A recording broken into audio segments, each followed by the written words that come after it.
राजस्थान विश्वविद्यालय के अंदर कुलपति आवास का घेराव कर रखा है। ये बच्चे विकास की मौत का इनको सदमा लगा हुआ है। विकास तरणताल के अंदर जान गंवा बैठता है, लेकिन यूनिवर्सिटी का प्रशासन, यूनिवर्सिटी की अभिभावक जो कुलपति वाइस चांसलर होती है, वो ऐसा बयान देती नजर आती है कि कोविड की वैक्सीन की वजह से मौत हो गई। पोस्टमार्टम की भी रिपोर्ट नहीं आई। आखिरकार ये माजरा क्या? ये सिंडिकेट मेंबर है, इनके साथ नहीं नहीं, आप बता रहे थे। आप क्या है? फिर आप क्या है? मैं तो टीचर ही नहीं थी। बताइए आपका क्या कहना है? देखो ये बच्चे लोग इनको घेर रहे हैं तो इनको अलग अलग आरोप लगा रहे हैं। सर जवाब दीजिए ना।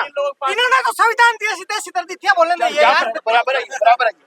बताइए क्या कह रहे हैं? ये जवाब नहीं दे रहे भाई। जवाब किस बात पे दे?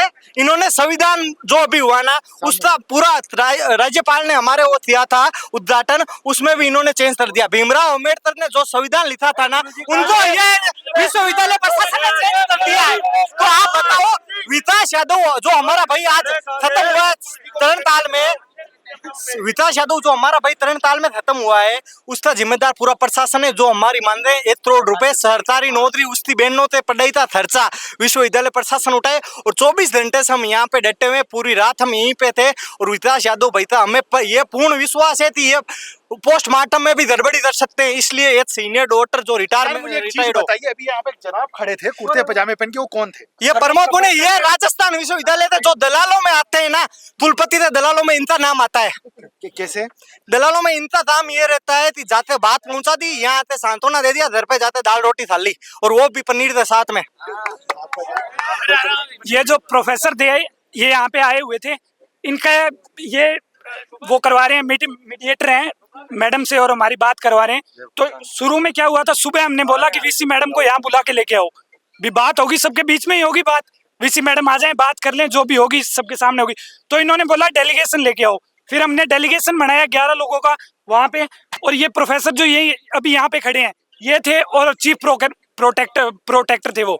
उन्होंने क्या बोला कि 11 बंदों का डेलीगेशन नहीं जाएगा, 3-4 बंदे आके और बात कर लो। अब 11 बंदों में क्या दिक्कत है इनको? 11 बंदे भी नहीं जा सकते, पुलिस का जाब्ता है। 4 है, जो 11 है। हाँ, तो 4 और 11 में क्या फर्क है? अभी बीसी के पास 21 जाने चाहिए, 2100 जाने चाहिए। नहीं, हम वो तो अभिभावक है यहाँ की। नहीं, हम क्या आतंकवादी थोड़ी है यहाँ पे AK-47 लेके बैठे? समझ लिया ना आपको, आतंकवादी समझ लिया। समझ लिया तो क्यों समझा? हम तो यहाँ पढ़ने के लिए आते हैं, हम धरने बैठने के लिए थोड़ी आए हैं। साहब दाऊद इब्राहिम का तो नाम खराब है, असली आतंकवादी तो यूनिवर्सिटी के स्टूडेंट है इनके नजरों में। अच्छा, और यहाँ पे 450 से पुलिस की छावनी बना रखी है राजस्थान विश्वविद्यालय पे इन्होंने। वहाँ पे गेट पे जाके देखना कितने पुलिस ऑफिसर खड़े हैं वहाँ पे, इतने बच्चे नहीं है जितनी पुलिस फोर्स यहाँ पे आई हुई है। किस काम के लिए आई है यहाँ पे, बताइए आप? पुलिस डरती है ना, आपसे डरती है। हमारे से क्यों डरेगी? हमारे पास क्या है देख लो, कहीं है क्या कुछ? पिस्तौल है, कोई चाकू है, कहीं क्या है? AK-47 ले रखी है, किस बात का डर है? शिक्षक होने चाहिए, पुलिस से ज्यादा शिक्षक होने चाहिए, वहाँ पर पुलिस नजर आ रही है। शिक्षक तो है ही नहीं यूनिवर्सिटी में। हमारे डिपार्टमेंट है पॉलिटिकल साइंस, उसमें 70 प्रोफेसर की है जगह। प्रोफेसर कितने? 15 भी नहीं है पूरे, उनकी नियुक्ति नहीं हो रही है। और कभी कभी ऐसा भी आया राजस्थान विश्वविद्यालय में संज्ञान कि बच्चा पूरी ढंग से कॉपी भर के आता है, सारा सही लिख के आता है, और उसको फेल कर देते हैं।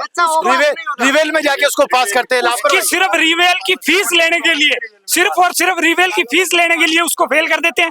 अब एक बात बताइए मेरे को, 50 बच्चों में से 45 बच्चों की आ रही है बैक, और उसी 45 बच्चों की जब रिवेल का फॉर्म भरवाते हैं वो, उसमें से 40-42 पास हो जाते हैं। रिवेल में ऐसा क्या आ जाता है कि पास हो जाते हैं? ऐसे होते नहीं है वो।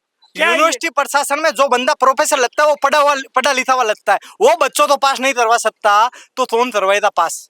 सर राजस्थान में आपको पता है ना कैसे पेपर लीक होता है, कैसे नौकरियां मिलती है, जिसको ये पता नहीं कि मेरा सेंटर कहाँ आया था। यहाँ पे अभी चलती घटना बताऊँ आप, तो हमारे लाइब्रेरी है नई बनी सेंट्रल लाइब्रेरी, जिससे वो मुख्यमंत्री ने उद्घाटन दिया था। वहाँ उसकी मैडम है ममता जैन मैडम, कल फ्लैशिंग गिर रही थी वहाँ पे, वो मैडम वहाँ पे खड़ी, अभी भी वहीं पे खड़ी देख रही है।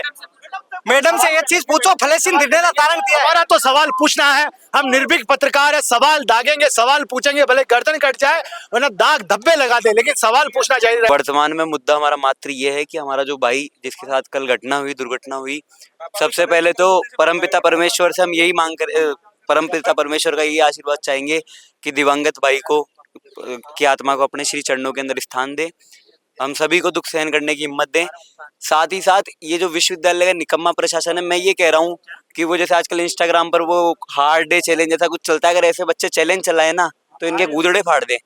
रोज एक इनकी ऐसी कमी निकाले। अभी हमारा कमी निकालना उद्देश्य नहीं है, अभी हम सिर्फ इतना चाहते हैं कि जो हमारे भाई के साथ गलत हुआ है उस भाई के घर परिवार वालों को सांत्वना दी जाए, साथ ही साथ मुआवजा दे और उनकी बहनों की शिक्षा निःशुल्क हो और एक यार, सरकारी आप नौकरी की मांग है। आपने कुलपति से मिलने के लिए कुछ आग्रह किया है? भाई साहब, कुलपति मैडम स्पोर्ट शूज लिए, देखो मैं आपको बात बताऊं क्या है, मैम आजकल गोटा लेकर के वो महंगे वाले जूते लेकर ये भक्ति बहुत तेज है। अभी भी आप देख लो, हम कल रात से बैठे हुए। आना चाहिए मिलने के लिए आप लोगों अरे से। नहीं भगाया जा रहा ना, अभी रात को जूते खोल दिए थे, रात को जूते खोल दिए, आ ही नहीं गई। सजा दिए क्या? बिल्कुल। आप एक चीज बताओ कि वो हमारे कुलपति की मतलब सबसे सीनियर वही है। बच्चे उनके घर के बाहर रात को बारिश के अंदर बैठे हुए हैं, कहाँ है वो एसी में सो रही थी। क्यों? उनके तो ईएमआई जा रही है ना बीसी बढ़ने की, तो उनको भी घोटाले करने जरूरी है, उनकी भी मजबूरी हो गई, क्या करें। मेरा नाम गोपाल शर्मा है। कल हमारे भाई विकास यादव की तरणताल में मृत्यु हो गई थी। उस मृत्यु का कारण ये थी, वो वहाँ पे 5 मिनट तक वहाँ पे फ्लोटिंग कर रहा था। इसमें 2 लाइव कोच रहते हैं, उन्होंने उस पर पूरा ध्यान ही नहीं दिया। और एक मेन कोच रहता है जो आराम से अपने ऑफिस में बैठते नाश्ता पानी करता है, उनका काम यही है। तो उस मौत के बाद में घर पे नहीं कर सकते हैं क्या नाश्ता पानी? नाश्ता पानी घर पे पैसों से दिया जाता है, यहाँ फ्री में है ना, हमारे स्टूडेंटों का खर्चा लगता है ना, उस वजह से। फिर हम एसएमएस हॉस्पिटल भी गए थे, वहाँ पे कुलपति मैडम आई थी। मैडम आते क्या हुआ, मरा या नहीं मरा ये पूछते चली गई। अच्छा। फिर वहाँ हम यहाँ आते धरना दे रहे हैं, अभी तक हमसे मिला नहीं जा रहा। हमने एक लिस्ट भी दे दी थी, हम 10-11 जनों तो यहाँ मिला दो मैडम से, तो भी मैडम हमारी बात नहीं मान रही। या तो मैडम डरी हुई है या उस चीज से है थी भाई अपनी इतनी बड़ी गलती हो गई है। आज विश्वविद्यालय परिवार में माता डरने की पिता, क्या जरूरत है मैडम? कोई जो गलत काम करता है वही डरता है साहब, तो कमी आना साहब, जो गलत काम करेगा वही डरेगा। आप क्या कह रहे हैं? कमी आना मैं ये बोल रहा हूँ कि किस तरह की कमियां हैं? जब तरणताल में वहाँ पे जो स्टाफ होना चाहिए, जो लाइव प्रोटेक्टर हैं वो होने चाहिए, जो कोच हैं वो होने चाहिए, अगर वो नहीं है तो वो यूनिवर्सिटी प्रशासन की कमी है, साफ साफ अपन को नज़र आ रही है।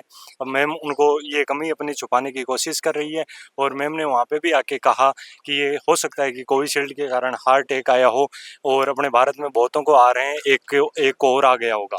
तो ऐसी बातें मैं मानता हूँ कि यूनिवर्सिटी की विषय को ये बातें नहीं करनी चाहिए। ये बातें उस पद को शोभा नहीं देती है, उस पद की गरिमा को शोभा नहीं देती है, और ये बात है। एक बात है, अगर वो बोल रहे हैं कि कोविशील्ड वो वैक्सीन लगी होगी उससे आ गया होगा, तो उससे अब 2-3 साल बाद में थोड़ी आएगा हार्ट अटैक, और वो भी यूनिवर्सिटी के अंदर आ रहा है। तो वो कोविशील्ड वाली वैक्सीन मैडम तो नहीं लगी हुई है क्या? आप तो नहीं लगी हुई है क्या? मेरे नहीं लगी हुई है क्या?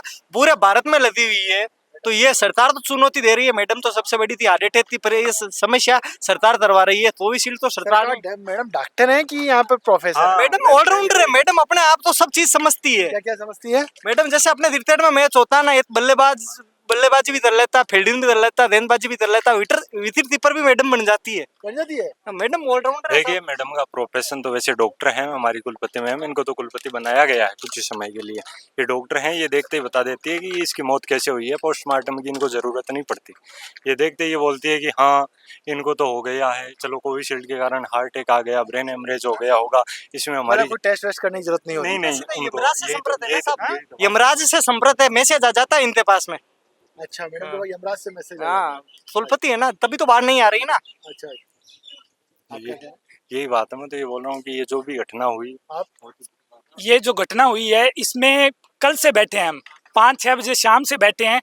बारिश भी आई थी रात को, बारिश के अंदर यहाँ बैठे हुए हैं। आज सुबह से भूखे प्यासे बैठे हुए हैं आधे लोग। तो ये मैडम की ये जिम्मेदारी नहीं है कि यूनिवर्सिटी के हेड हैं कि आके बात तो कर लें एक बार, स्टूडेंट के पूछे तो सही भी क्या समस्या क्या है, उसका समाधान करें। किस लिए बनाया इनको वीसी? स्टूडेंट के लिए बनाया होगा, वहाँ इस बंगलों में बैठने के लिए तो बनाया नहीं। भी आप आओ यहाँ पे बैठो आराम से एसी में हवा खाओ। तो स्टूडेंट की जब समस्या नहीं समाधान कर रहे हैं तो फिर किस बात की वीसी है ये?